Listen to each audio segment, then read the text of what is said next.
Assalamualaikum warahmatullahi taala wabarakatuh. Bismillahirrahmanirrahim. Alhamdulillahi rabbil alamin. Wassalatu wassalamu ala asyrafil anbiya'i wal mursalin wa ala alihi wa sahbihi wa man tabi'ahum bi ihsanin ila yaumiddin. Amma ba'd. Alhamdulillah, tuan-tuan yang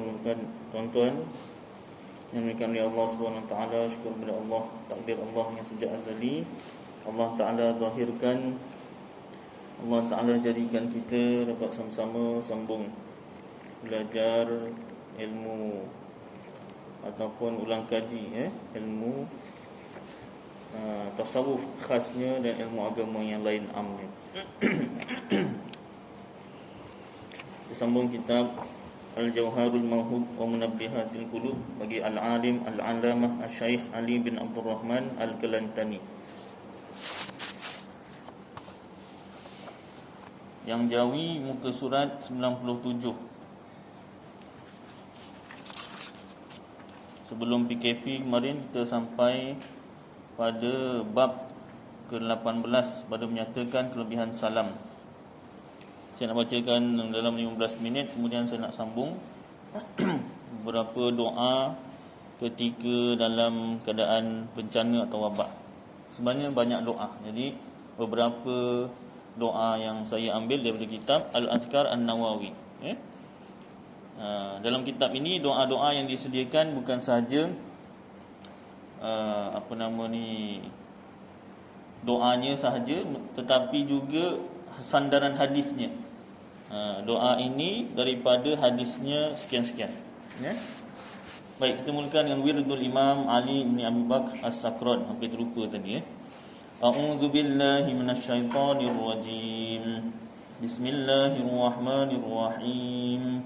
Allahumma inni ihtattu bidarbillah tuluhu ma syaa Allah kufluhu la ilaha illallah babuhu Muhammadur Rasulullah sallallahu alaihi wasallam saqafuhu la hawla wa la quwwata illa billah al-aliyyil azim ahata bina min bismillahirrahmanirrahim alhamdulillahi rabbil alamin ar-rahmanirrahim maliki yaumiddin iyyaka na'budu wa iyyaka nasta'in ihdinas siratal mustaqim siratal ladzina an'amta 'alaihim ghairil maghdubi 'alaihim waladdallin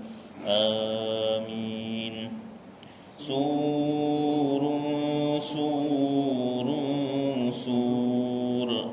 Allahu la ilaha illa huwal hayyul qayyum la ta'khudhuhu sinatun wa la nawm lahu ma fis samawati wa ma fil ard man dhal ladzi yashfa'u indahu illa bi idnihi ya'lamu ma bayna aydihim wa ma khalfahum ولا يحيطون بشيء من علمه إلا بما شاء وسع كرسيه السماوات والأرض ولا يؤوده حفظهما وهو العلي العظيم بنا استدارت كما استدارت الملائكة بمدينة الرسول بلا خندق ولا سور من كل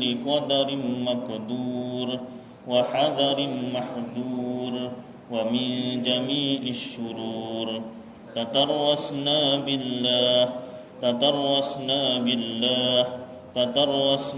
بالله من عدونا وعدو الله من ساك عرش الله إلى قاء أرض الله بمئة ألف لا حول ولا قوة إلا بالله العلي العظيم عزيمته لا تنشق بمئة ألف ألف ألف لا حول ولا قوة إلا بالله العلي العظيم صنعته لا تنقطع بمئة ألف ألف ألف لا حول ولا قوة إلا بالله العلي العظيم اللهم إن أحد أرادني بسوء من الجن والإنس والوحوش من بشر أو شيطان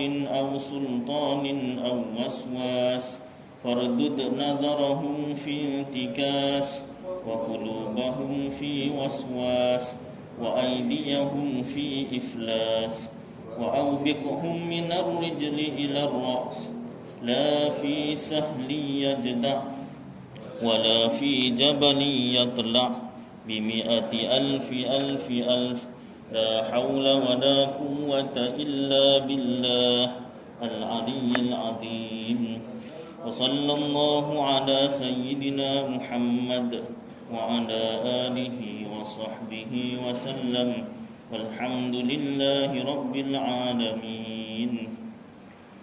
Tak pernah mengah sikit. Baik. Kitab Al-Jawharul Mahub ke surat 97. Yang Rumi tak tahu surat apa ya? Surat 180. Yang Rumi pun ada tuan ya. Dia dua-dua bahasa Melayu, satu tulisan Jawi, satu tulisan Rumi ya. Sabda Nabi sallallahu alaihi wasallam bagi Anas bin Malik, Rasulullah bersabda kepada Sayyidina Anas bin Malik, maukah aku ajar di kau 3 perkara engkau mengambil manfaat dengan dia? Katanya bahkan sepanjang umur, ada orang buat ubat panjang umur kan? Ini amalan nak panjang umur, iaitu Rasulullah kata kepada Sayyidina Anas bin Malik, caranya macam mana? Sabdanya, apabila engkau berjumpa akan seorang daripada umatku, maka memberi salam olehmu atasnya. Nescaya panjang umur engkau. Yang memberi salam tu panjang umur. Waktu sahabat-sahabat belum nak beri salam.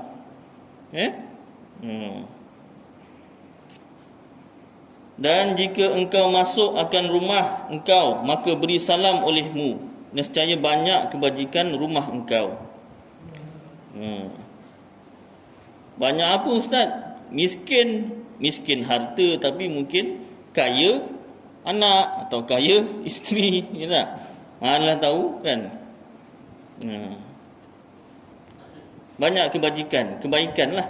Kebaikan tak semestinya banyak duit. Kalau ada orang yang banyak duit tu memang bahagia.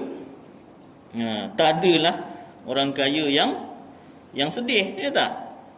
Kalau betul lah memang duit lah yang beri kebahagiaan, tak adalah orang kaya yang sedih. Tapi taklah bermakna kalau macam tu kita jangan jadi kaya. Tidaklah, kaya dan bahagia. Dan sembahyang olehmu akan sunat duha, maka bahawasanya ia sembahyang orang abrarul awwalin.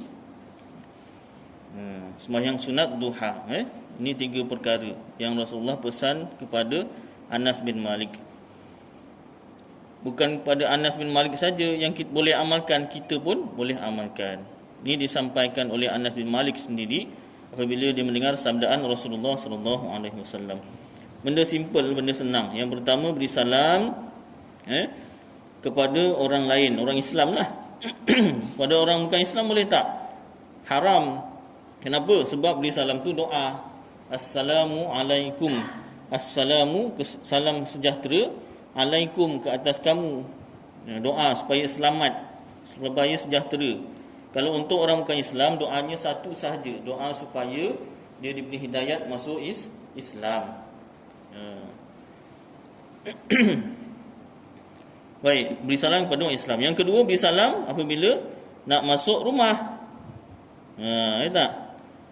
Bukan ketuk-ketuk, udah balik.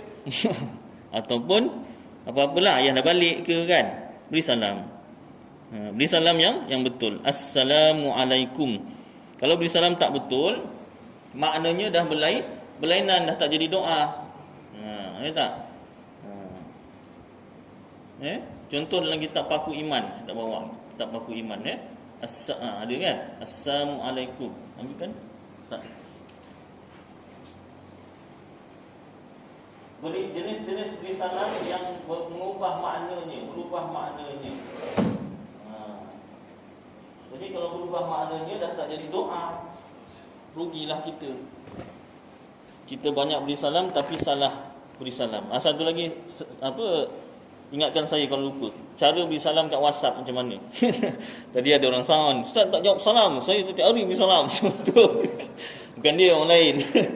Dia tak beri salam, kawan dia beri salam. Dia yang marah. Siapa kan? Entahlah. Baik. Dalam kitab Paku Iman dan Simpulan Iman oleh Al-Abdul Al-Fakir Wal-Hakir Al-Haji Cik bin Ahmad Al-Kedahi. Orang Kedah, ulama Kedah. Ada orang Kedah sini. Baik.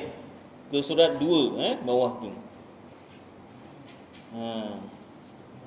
Wajib ain, wajib fardu ain atas orang yang seorang. Apa tu? Apa nama, ambil daripada dulu. Dan keduanya wajib aini, fardu ain lah. Iaitu wajib ta'yin.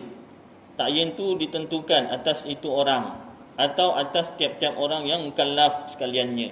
Seperti jawab salam, wajib fardu ain. Memberi salam sunat, menjawab salam tu wajib fardu ain.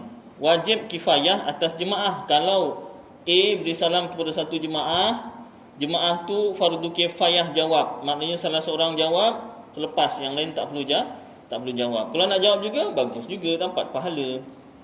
Kewajipannya tu fardu kifayah.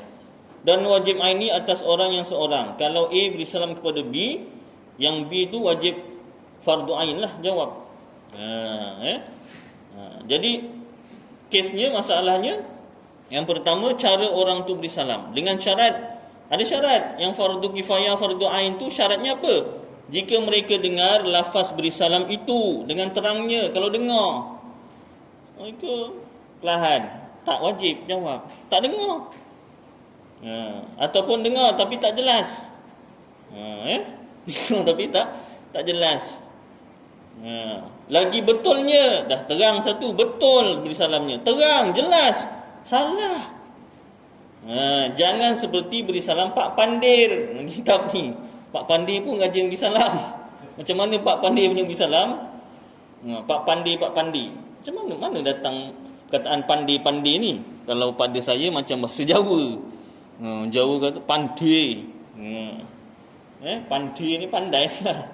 Agaknya lah kan. Nak jadikan cerita Pak Pandir. Pandainya tu tak boleh diikut. Bukan pandai itu boleh ikut. Ada pepatah Melayu, saya dah besar baru dengar.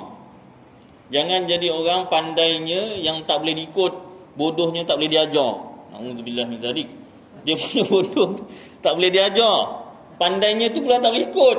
Bukan pandai, mandai-mandai. Baik. Macam mana beri salam Pak Pandai ni tak kena dengan siapa-siapa Iaitu Assalamualaikum. Assalamualaikum. Apa makna Assalamualaikum sini? Dia kata mampus kamu. Tu kamu lagi, mampus kau. Assalamualaikum. Kalau salah ni, hati-hati. Tapi orang Melayu tak pernah dengar lah orang bisa nak Assalamualaikum. Tak adalah. Itu macam sengaja. Kalau dengar tu macam sengaja. Atau Assalamualaikum, selamat kamu. Selamat je lah. Tapi kira salah juga. Maka tiada wajib jawabnya. Itu contoh, dua contoh. Kalau masyarakat kita, saya sendirilah, kita ni kan macam semua orang. Ustaz ni kita, saya tak pernah macam tu. Sejak lahir saya tak beri salam salah. Contohnya lah. Saya lah sendiri, masa belum belajar, beri salam Assalamualaikum. Assalamualaikum. Laju. Asnya tak nampak, tak dengar. Salamunya tu tak ada. Tiba-tiba kum. Assalamualaikum. Dululah saya lah saya. Tuan-tuan tak. Tuan-tuan tak. Assalamualaikum. Lagi satu kalau berselisih. Kan Sekejap kan selisih, assalamu dah jauh. Jadi sekejap, Assalamualaikum. Kum ni. Biasa kum je lah. Kum pula. Dah lah. Bujung dia, lepas tu kum pula. Qaf, mim, mati di depan, kum. Itu pun masih kum lagi sebenarnya. Qaf, mim, mati di depan, kum. Ini kum. Mana bahasa Arab kum? Mana ada bahasa Arab kum? Tak ada. Kalau ada pun qaf, mim, mati depan, kum. Tebal. Yang betulnya, kaf, mim, mati depan, kum. Pes. Kum. Mana bahasa Arab? Kum. Tak ada. Tanya orang Arab. Ya tak? Yang keturunan Arab kan? Tanya. Baik. Jadi yang betul Assalamualaikum. Alah banyak kali dah sebut kat sini ya. Tak apalah. Kadang-kadang lupa yang namanya manusia ni lupa. Ya tak? Assalamualaikum. Barulah masuk dalam hadis ni jadi manfaat kita beri salam pada orang Islam panjang umur. Saya puas beri salam Ustaz, tak panjang umur. Asyik keluar hospital. Kawan saya cakap batu hospital tu lekuk, saya pijak. Ngasam kawan. Kau ni, batu hospital tu lekuk kau pijak. Lekuk ni punya selalu keluar masuk hospital kata. Kan? Saya padahal saya beri salam. Orang saya tak kenal pun saya beri salam. Nurse, terutama nurse lah saya beri salam. Oh, nurse yang beri salam macam kau Maklumlah kalau hospital kerajaan ni nurse-nya semua praktikum. Ya tak? Baik, sambung balik sini ya. Jadi beri salam yang betul. Dah barulah dapat pahala. Kelebihannya panjang umur. Tak nak Ustaz, orang cakap kan apa pelik. Ya tak? Cuba balik rumah. Last saya beri kuliah untuk beri salam betul ni sampai sekarang ni ada 2-3 bulan juga. Kalau daripada sebelum PKP dah 3 bulan lah. Ada tak beri salam yang betul? Assalamualaikum balik rumah. Ya tak? Saya tak ngecek lah. Cuma kita cek masing-masing. Ada tak? Assalamualaikum. Apa respon orang kat rumah? Orang macam-macam lah. Siapa pula beri salam? Ya tak? Kenal suara. Ini bapak engkau ni lain macam beri salam. Biasalah tu, biasalah. Benda salah dah biasa. Tu orang kata betulkan yang biasa, yang salah biasakan yang betul. Ya tak? Betulkan yang biasa, yang salah tu dibetulkan, biasakan yang betul. Ya tak? Kalau tak mulakan sampai bila nak mula? Baik. Jadi yang kedua nak masuk rumah. Assalamualaikum. Kemudian yang ketiga sembahyang sunat duha. Baik. Kemudian beri salam WhatsApp. Baik. Itu dalam kitab-kitab yang Arab lah. Kitab Melayu kebanyakannya tak begitu detail. Kalau ada pun dalam kitab Azkar An-Nawawi cara beri salam ada 3. Yang pertama Assalamualaikum. Yang kedua Assalamualaikum warahmatullahi. Yang ketiga Assalamualaikum warahmatullahi wabarakatuh. Itu pun kena betul juga. Kenapa? Kalau nak beri salam panjang, Assalamualaikum warahmatullahi wabarakatuh. Kalau panjang nafas. Tak panjang nafas, Assalamualaikum warahmatullahi wabarakatuh. Jangan salah sambung. Assalamualaikum warahmatullahi wabarakatuh. Salah. Dah berhenti Allah, tak boleh ambil balik hi itu. Sambung wabarakatuh. Kalau sambung maknanya lain ke Ustaz? Entah. Awak pandai-pandai tukar cara beri salam, awak pandai-pandailah cari maknanya. Ya tak? Awak yang bersalah, saya pula yang kena cari makna. Awak carilah sini. Malas saya nak cari, nak layan awak. Ya tak? Baik. Jadi kalau nak beri salam panjang, pastikan yang pertama nafas panjang. Kalau tak, berhenti yang betul. Assalamualaikum warahmatullahi wabarakatuh. Habis Ustaz tambah ta'ala. Assalamualaikum warahmatullahi ta'ala wabarakatuh. Itu dalam kitab Ta'limul Muta'allim. Dikiaskan daripada amalan Imam Ahmad bin Hanbal, mazhab Hanbali. Beliau mengamalkan alhamdulillahi ta'ala, menyebut alhamdulillahi ta'ala. Alhamdulillah tu ditambahkan ta'ala. Setiap kali dapat sesuatu ilmu yang baharu. Kata beliau, setiap kali aku dapat ilmu yang baru, aku sebut alhamdulillahi ta'ala, Allah tambah lagi ilmu yang lain. Dalam kitab tu alhamdulillahi ta'ala, tambahkan pada alhamdulillah. Tapi dikiaskan, boleh tambah kepada assalamualaikum warahmatullahi ta'ala wabarakatuh. Dikiaskan, kita kan pegang kias. Baik. Baik. Beri salam WhatsApp, belum habis lagi. Macam mana hukum kalau orang beri salam dekat WhatsApp? Dia tulisan, dia bukan sebutan. Yang pertama, kalau dibuat voice message, memang sebutan. Assalamualaikum ahli geng Masjid Tasik. Contoh. Mana-mana grup lah. Ni contoh. Grup mana? Entah. Contoh je. Kalau dia beri salam voice message, maka orang yang mendengar voice message tersebut, dia tak tekan, dia tak kira tak dengar. Dia tekan, dia dengar. Tekan, speaker rosak, tak dengar. Tekan, slow, tak dengar, tak kira. Tekan, dengar dan jelas. Dan betul beri salamnya, betul. Bukan jenis Assalamualaikum. Maka wajib dijawab dengan yang paling afdal, jawab dengan suara juga. Sama ada suara tu kita jawab sendiri dengar, tak wajib kita dengarkan pada dia. Kita jawab Waalaikumsalam warahmatullahi wabarakatuh. Jawab yang lebih baiklah. Ataupun yang kedua, boleh juga kita voice message pada dia, Waalaikumsalam warahmatullahi wabarakatuh. Ataupun yang ketiga, boleh juga kita type. Arab susah Ustaz. Alah, kan ada aplikasi tu keyboard Arab tu, download lah 20 mega je. Game boleh 200 mega game. Alah, masa Arab 22 mega megabyte pun besar sangat. Saya ada baris. Baik, saya gunakan tu juga untuk tulis doa. Saya banyak baru-baru ni lah PKP ni kan, tak ada kuliah, saya bacakan doa-doa ni, upload kat YouTube. Yang pertama, tujuan dia untuk satu amal jariah lah. Kalau kita dah meninggal dunia, video tu masih lagi ada. Yang kedua, kalau ada rezeki, adalah duit. Tu pun kalau ada yang subscribe. Kalau ada yang subscribe, ya tak? Yang banyak dia subscribe, parodi je. Doa-doa mana subscribe. Jauh sekali nak share, tak? Ya tak? Kuliah baru hari ni rakam. Tu pun saya nak bacakan sikit daripada kitab Al-Azkar An-Nawawi, ya. Muka surat 243. Ini yang terjemahan, tuan-tuan. Ini terjemahan ni pun yang dia asalnya bahasa Arab. Terjemahan yang ini tulisan Jawi, dan ada juga terjemahan yang tulisan Rumi. Tuan-tuan boleh cari kat kedai-kedai kitab, Surat 243, Imam Nawawi yang mengarang, ya. Zikir-zikir yang dibaca pada waktu-waktu kesusahan dan ditimpa malapetaka. Ada banyak sebenarnya, saya bacakan beberapa.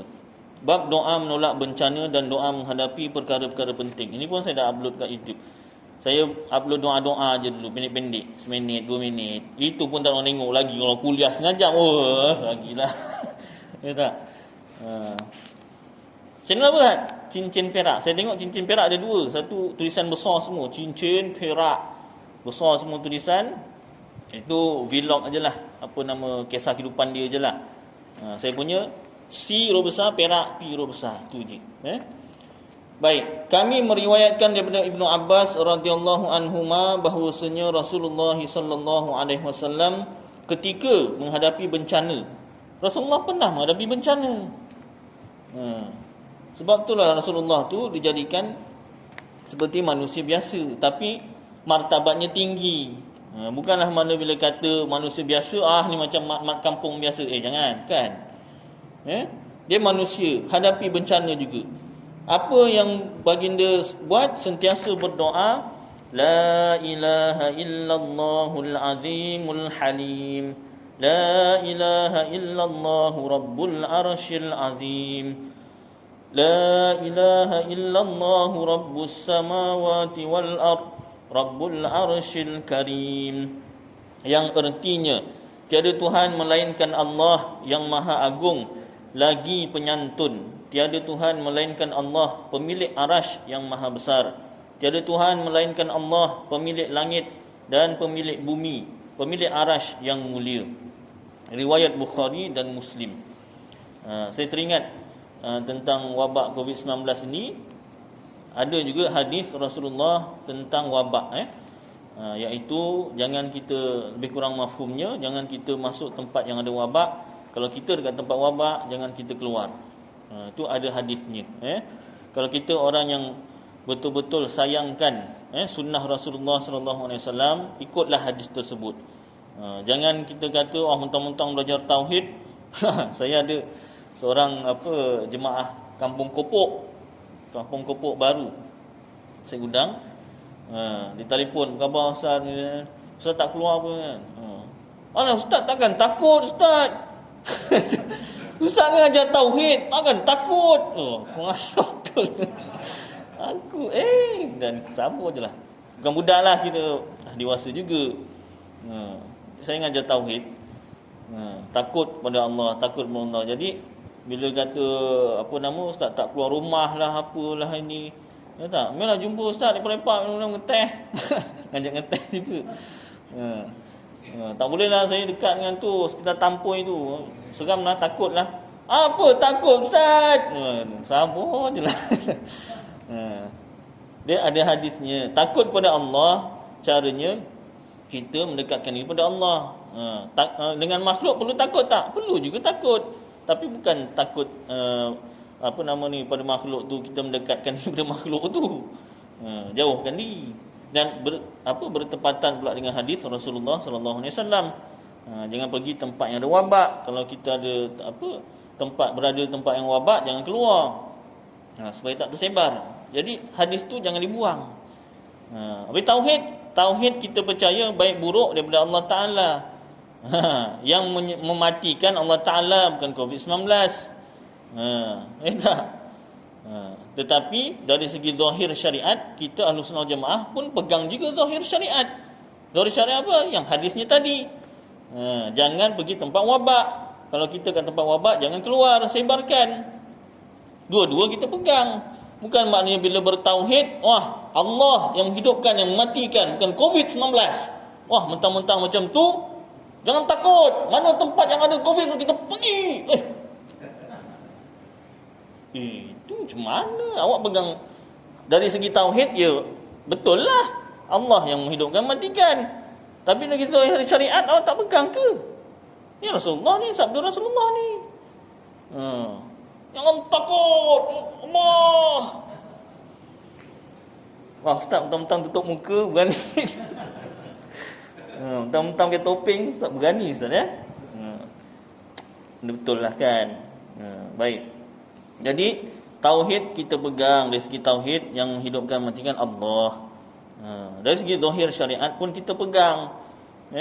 Jangan kita hampir pada perkara yang merosakkan badan kita. Baik. Dalam riwayat Muslim pula, pendek aja kan tadi siapa nak hafal tadi, nanti boleh tengok tu lah cincin perak tu, ulang-ulang banyak kali. Dalam riwayat Muslim pula bahawasanya Nabi SAW apabila menghadapi sesuatu perkara yang penting, baginda sentiasa mengucapkan zikir di atas tadi. Demikian pula jika baginda ditimpa kesusahan, beliau akan mengucapkan zikir tersebut.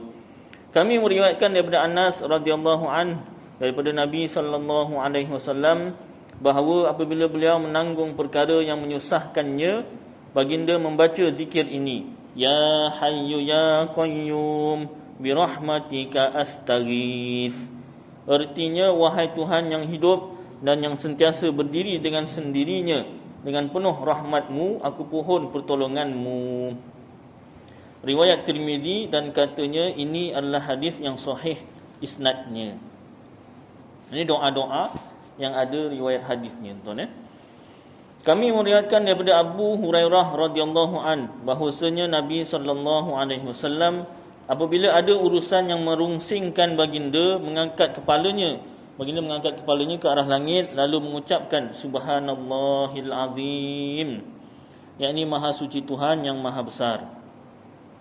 Dan apabila baginda biasa berdoa, baginda mengucapkan ya hayyu ya qayyum dalam doa-doa biasa, doa-doa harian, ya hayyu ya qayyum tambahkan, yakni wahai Tuhan yang maha hidup dan yang sentiasa berdiri dengan sendirinya.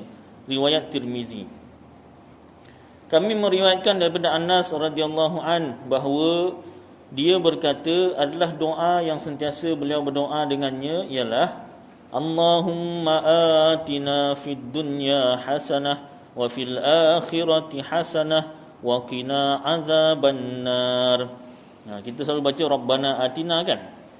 Dalam kitab ini doa yang Rasulullah selalu baca Allahumma atina. Artinya ya Allah, ya Tuhanku, kurniakanlah aku kebaikan di dunia dan kebaikan di akhirat, dan selamatkanlah aku dari siksa api neraka.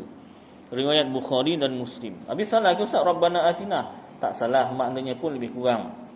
Tetapi sekurang-kurangnya kita tahu hadis riwayat Bukhari dan Muslim Allahumma atina. Jangan pula kita berkeras. Salah, bukan Rabbana atina lah, Allahumma atina. Jangan berkeras macam tu. Maknanya lebih kurang sama. Ada orang macam tu. Dia apa pegang hadis. Tak ada hadis salah, tak ada hadis salah, terus salah. Tak, bukan macam tu. Itu ada juga apa nama ni?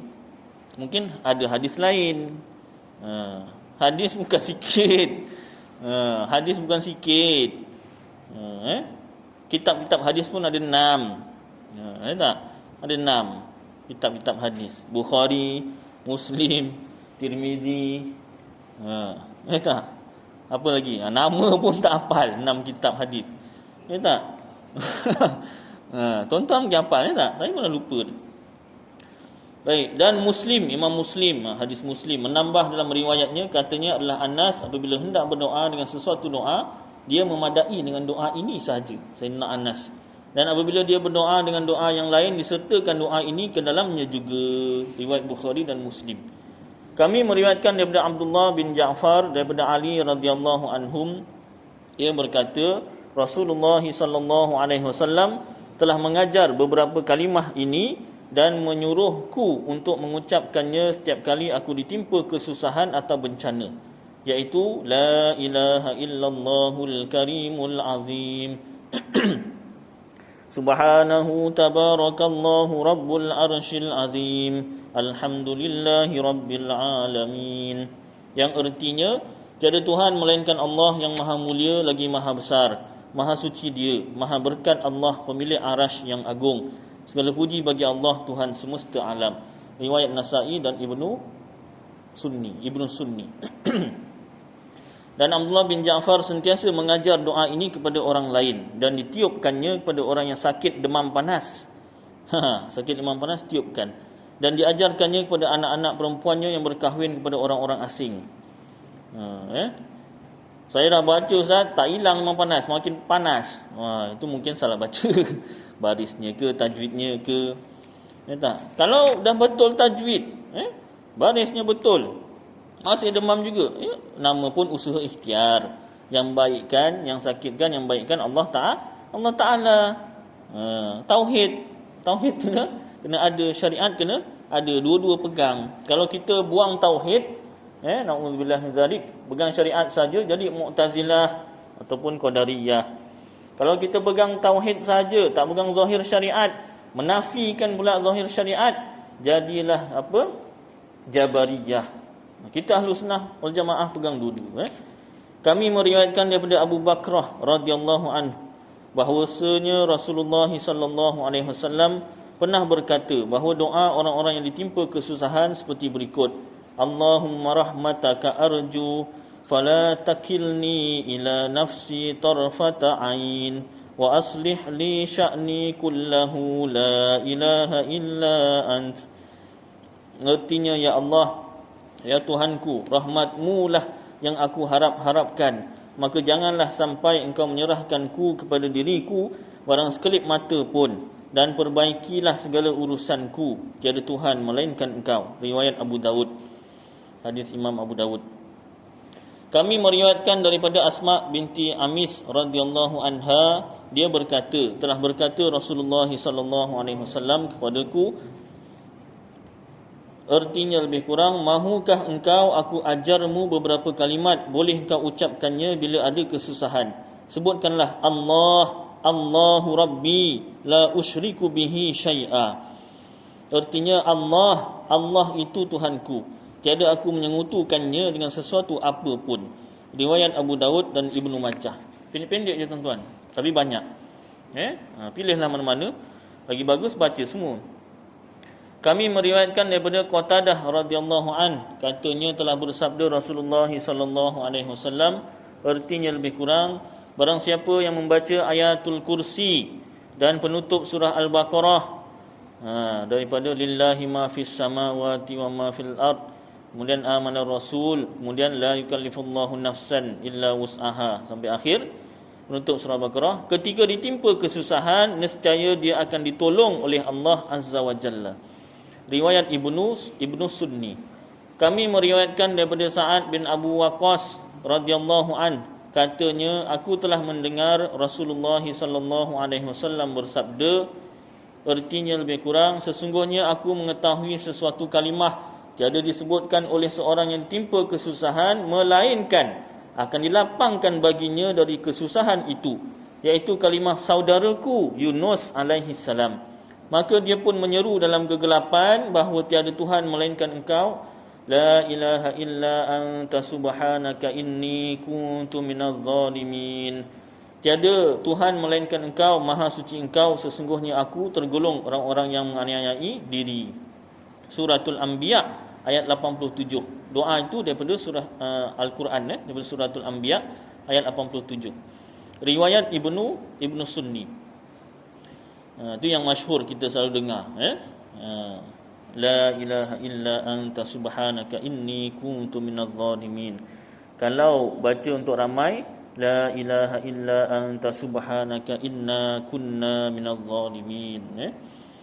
Dan diriwayatkan oleh Tirmizi daripada Sa'ad, katanya telah berkata Rasulullah sallallahu alaihi wasallam, artinya lebih kurang, doa Dhunnun yang mempunyai ikan nun, ketika dia menyeru Tuhanmu sedang dia dalam perut ikan paus, iaitu la ilaha illa anta subhanaka inni kuntu minadh zalimin. Ini hadis yang lain tentang doa yang sama, yakni tiada Tuhan melainkan engkau, maha suci engkau, sesungguhnya aku tergolong orang-orang yang menganiayai diri. Tiada seorang muslim yang berdoa pada suatu apa pun dengan doa ini melainkan Allah akan mengabulkannya. Benda simple, doanya simple, ringkas, tapi apa nama ni, manfaatnya sangat besar. Bab apa yang dibaca apabila disentuh sesuatu atau sedang merasa takut.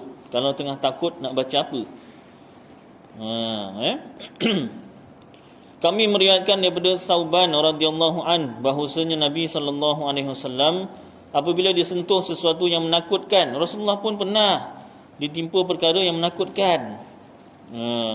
Jangan, ayat kita tu jangan sampai, ini orang yang takut ni orang yang tak beriman, tauhidnya tak kuat. Wah, ayatnya macam orang siapa ustaz dalam geng masjid tu? Bukan, tempat lain orang lain, geng masjid tu bagus semua. Tak? Wah, ini yang takut ni, imannya tak kuat ke? Wah, Rasulullah pernah ditimpa ketakutan. Jangan cakap macam tu, tak elok. Yang penting apa bila kita takut, apa yang kena baca, apa kena buat, Baginda selalu baca wallahu rabbi la syarikalah. Dialah Tuhan, dialah Allah, Tuhanku, tiada sekutu baginya. Pendek je. Riwayat Ibnu Sunni.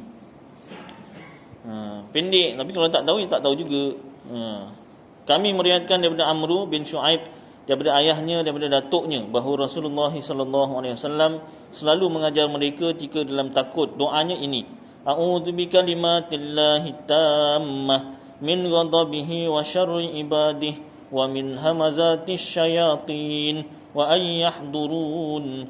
Artinya, aku berlindung diri dengan kalimat-kalimat Allah yang sempurna daripada kemurkaannya dan daripada kejahatan para hamba-Nya dan daripada bisikan syaitan-syaitan dan sampai mereka dapat menggangguku.